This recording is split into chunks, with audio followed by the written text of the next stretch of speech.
मेरे मित्रों, मेरे परिजनों, मेरे बच्चों, एक बार देवर्षि नारद हुए भक्तों में सिरमौर। परहित चिंतन में रत उनसा कोई न और। निज स्वार्थ सुखों की चिंता तज वे पुरोहित चिंतन करते थे। सब भक्तों का सन्मार्ग दिखा उनकी पीड़ा को हरते थे। बस इसलिए तो श्री हरि ने था उनको ये सम्मान दिया। जब चाहे पहुँचे विष्णु धाम उनको वांछित वरदान दिया। वे समय समय भूतल पर विचरण भी करते रहते थे। भवा तब से पीड़ित जन से चर्चा श्री हरि की से करते थे। उनके मन में एक दिन आया एक विचार, दुखी दरिद्री मनुज का कैसे हो उद्धार, कैसे हो उद्धार। मित्रों, देवर्षि नारद भगवान विष्णु से पूछते हैं कैसे उद्धार होगा। तो भगवान कहते हैं, प्राचीन इतिहास पुराणों में पता चलता है, पूर्व युगों की में प्रायः ऋषि महर्षि गायत्री के आधार पर योग साधना तथा तपस्या करते थे। वशिष्ठ, याज्ञवल्क्य, अत्रि, विश्वामित्र, व्यास, सुखदेव, दधीच, वाल्मीकि, च्यवन, शंख, लोमस, जाबाल, उद्दालक, वैशंपायन, दुर्वासा, परशुराम, पुलस्त्य, दत्तात्रेय, अगस्त्य, सनत कुमार, कर्ण, शौनक ऋषियों ने का जीवन बताने से स्पष्ट है वो उनकी सफलता का मूल स्रोत गायत्री ही थी।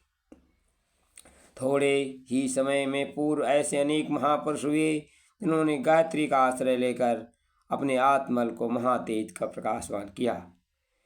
उनके ईष्टदेव आदर्श सिद्धांत भले भिन्न हों, वेद माता के प्रति सभी के अनन्य श्रद्धा थी। उन्होंने प्रारंभिक स्तनपान इसी महाशक्ति का किया जिससे वे प्रतिभा संपन्न महापुरुष बन गए। शंकराचार्य, समर्थ गुरु रामदास, नरसिंह मेहता, दादू दयाल, संत ज्ञानेश्वर, स्वामी रामानंद, गोरखनाथ, मच्छंदीनाथ, हरिदास, तुलसीदास, रामानुजाचार्य, माधवाचार्य, रामकृष्ण परमहंस, स्वामी विवेकानंद, रामतीर्थ, योगी अरविंद, महर्षि रमण, गौरांग महाप्रभु, स्वामी दयानंद, महात्मा एक रसानंद आदि ऐसे अनेक महात्माओं का विकास गायत्री महाशक्ति से हुआ।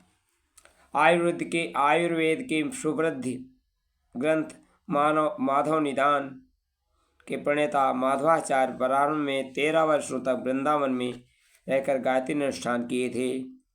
उन्हें सफलता न मिली तो निराश होकर काशी चले गए और एक अवधूत की सलाह से भैरव की तांत्रिक साधना करने लगे।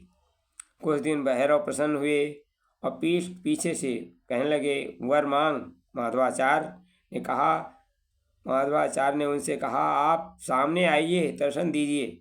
भैरव ने कहा, मैं गायत्री उपासक के सामने नहीं आ सकता हूँ। इस बात माधवाचार्य बड़े आश्चर्य हुआ। उन्होंने कहा, यदि आप गायत्री उपासक के सम्मुख नहीं प्रकट हो सकते तो मुझे वरदान क्या देंगे?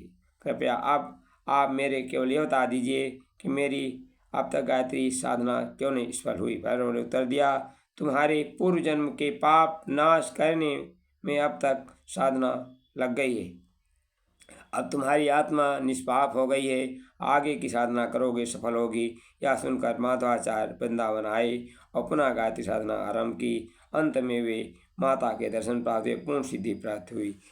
मित्रों, ये माँ गायत्री कामधेनु इसकी गौरव गरिमा जानो। ये कल्प वृक्ष और पारसमणि इसके तत्व ज्ञान को पहचानो। यही विवेक की जननी है जो महाप्रज्ञा कहलाती है। निज दया दर्श से माँ सबका सोया सौभाग्य जगाती है। उपासना साधना पूजा का क्रम सबको अपनाना है। इनने आराधन से ही तो धरती को स्वर्ग बनाना है। ये माता वेदों देवों की जब विश्व मात बन जाएगी, आस्था जन मन में जगह जगह ज्ञानामृत रस बरसाएगी। गायत्री महामंत्र का करे जो करे जब सभी जन जाप, अनास्था संकट कटे मिटे सभी संताप। धन्यवाद। गायत्री साधना से सब सफलता मिलती हैं।